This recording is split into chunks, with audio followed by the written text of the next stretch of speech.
onto the kick drum. So let me solo out the kick.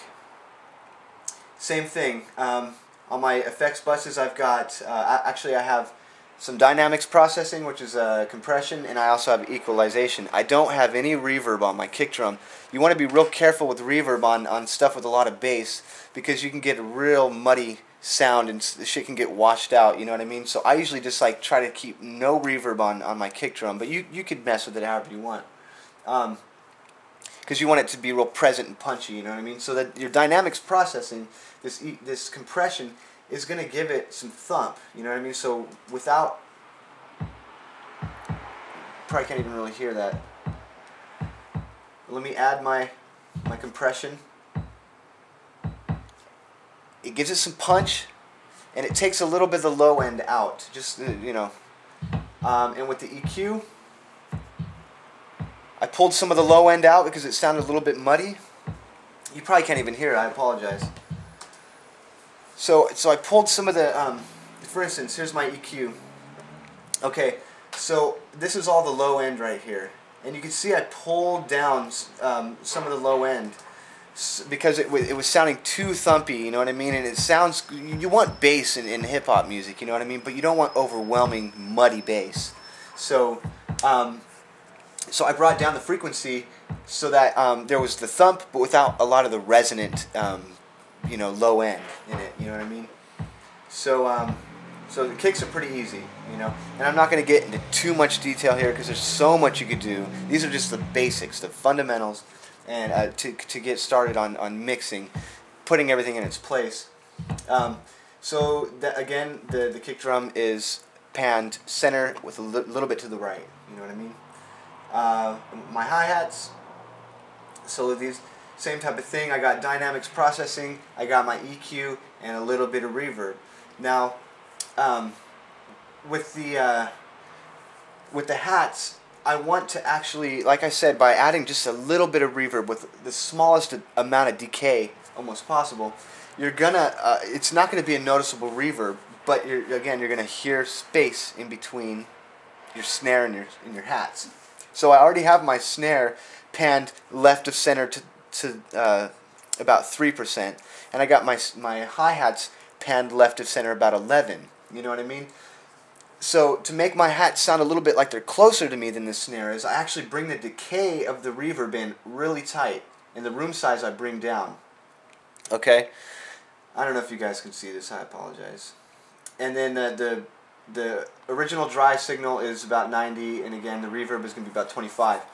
So you're barely going to be able to hear it. I mean, if you solo out your hats and you have headphones on, you're going to hear that reverb in there. But if you're playing it through a big system, the reverb's invisible, but you want it to be. You know what I mean? It's subliminal in a way, but it's actually going to give depth to your sound. It's going to have 3D imaging in a way. You know what I'm saying? So I do that again for the hats. And then for the samples, obviously, you know, these are all the same. I compress, EQ, and put a little reverb on everything. Now, don't compress too much. Don't EQ too much. Listen to your sounds first before you start throwing a bunch of effects on there. You know what I mean? Because, like, your sample could already sound really good off a record. A lot of times, if you're pulling stuff off vinyl, man, it sounds so good and warm, you know? But there might be frequencies in there that you want to get rid of, you know? So you can always just, you know, again, go to your EQ. And in this one, I ended up pulling a little bit of the lows out of my sample because it was having this rumble that was contradicting the kick drum, you know what I mean? So, and I gave it a soft knee type compression. I kind of liked how it made the sample sound, you know what I mean? It like made it come to life a little bit. It was a little bit dull, but I don't know if you can even hear it. This is with, and this is going to be without. So without, it sounds a little bit louder right now, but all the instruments are kind of like mono sounding. But when I do this, it brings a tone in, and it kind of gives a stereo feel to the sample. You know what I mean?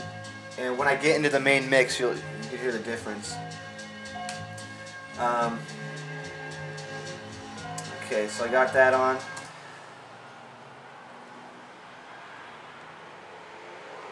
Let me just go through and engage everything real quick. You know, I was already kind of working on this song a little bit, so you know, I kind of had everything already set up, kind of how I like it. You know what I mean? But this is all for all intents and purposes for you guys. All right, so I did the same for sample 2. Now, once you got all those little effects on your tracks or whatever, you know, you're not done yet. You still need to be able to like make everything sound right and put it in its place. You know what I mean? Now, you might see all these like little lines and stuff on my waveforms. These are you know, either volume or pan envelopes. You know what I mean? So it's like I'll go through and you know, if I want like the kick drum to drop out, or if I want the snares to drop out, I just do little volume envelopes and all that. And I can get into that in another video, and it's a whole nother thing, man. But you know, that's part of the fun of it. Like I said, man, it's like every single thing about mixing, everything from finding a sample to figuring out how to make it into a beat, to making the beat, to recording it track by track, to mixing it and getting in and do all the minute details, man. It's so fun for me, you know. I mean, I live for this, but I've been doing this type of stuff since I was like 14, you know what I mean? So it's like, I think a lot of young people now are so lazy because the tools make it so easy for you to just kind of be able to fucking lay shit down so fast, and then all of a sudden you got dope mastering programs and stuff that'll mix for you, and you know, whatever, that's cool, it works, but I'm old school, man, and I like, you know, I've been in big studios with my band and like sat there and like used the best equipment in the world, and I've watched world-class engineers like work on our stuff, man, so I've like picked up tips and tricks, you know what I mean? So, I'm just talking a lot today, man, I apologize. Also, another thing, if you're going to mix and master, try not to drink, try not to smoke any weed, because you want to have a clear head when you're mixing, man, because you know, when you're buzzed or fucked up, anything sounds good, man. Next morning you hear it and it's kind of like, what the... You know what I mean? So stay sober. I'm just having a little bit of a Monster Energy drink and some cigarettes right now, and I'm good, you know. Let me kind of play the song for you real quick. It's a little instrumental I did. It's kind of fun.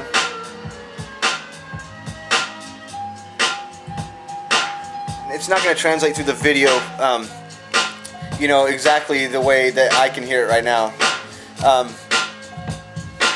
Man, this little tripod is good. But see, what I noticed when I first loaded up the track and I turned the speakers up, man, it sounded cool, but everything was real muddy sounding. I don't know if you guys know what I mean by muddy, but like there was too much low end and everything, like nothing was crisp, you know. But when I did this, when I EQ'd the drums, when I EQ'd the samples, and I did that little tiny bit of reverb, and let me just stress that don't overuse reverb, but don't think that you got to add a long delay. You want to have, secret weapon is to have a totally short decay time with a small, like in a small room, with the dry signal being louder obviously than the wet signal, you know what I mean? You want it to be invisible. I keep repeating myself, but it's to stress the importance of not overusing reverb or compression or EQ, you know what I mean? Now, a lot of times, once you got the track done and you got it sounding perfect, you're obviously going to mix it down and probably do a little bit of mastering or some post EQ or whatever. Remember that if you do some mastering, it's going to color.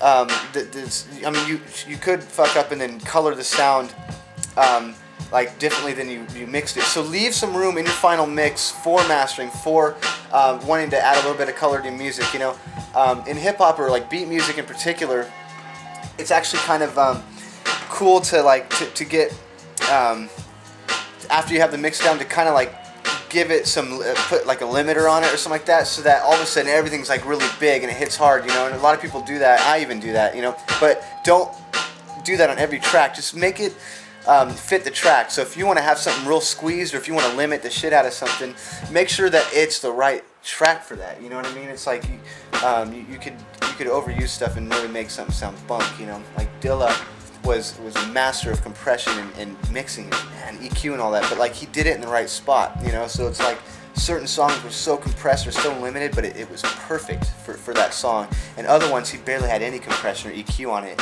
and it was just like you could hear his drums like right there in front of you, you know what I mean? And that's his use of reverbs and EQ and all that. So, you know, he's a master, you know what I mean? It's kind of hard to, you know, do exactly what he did, but, you know, anyways.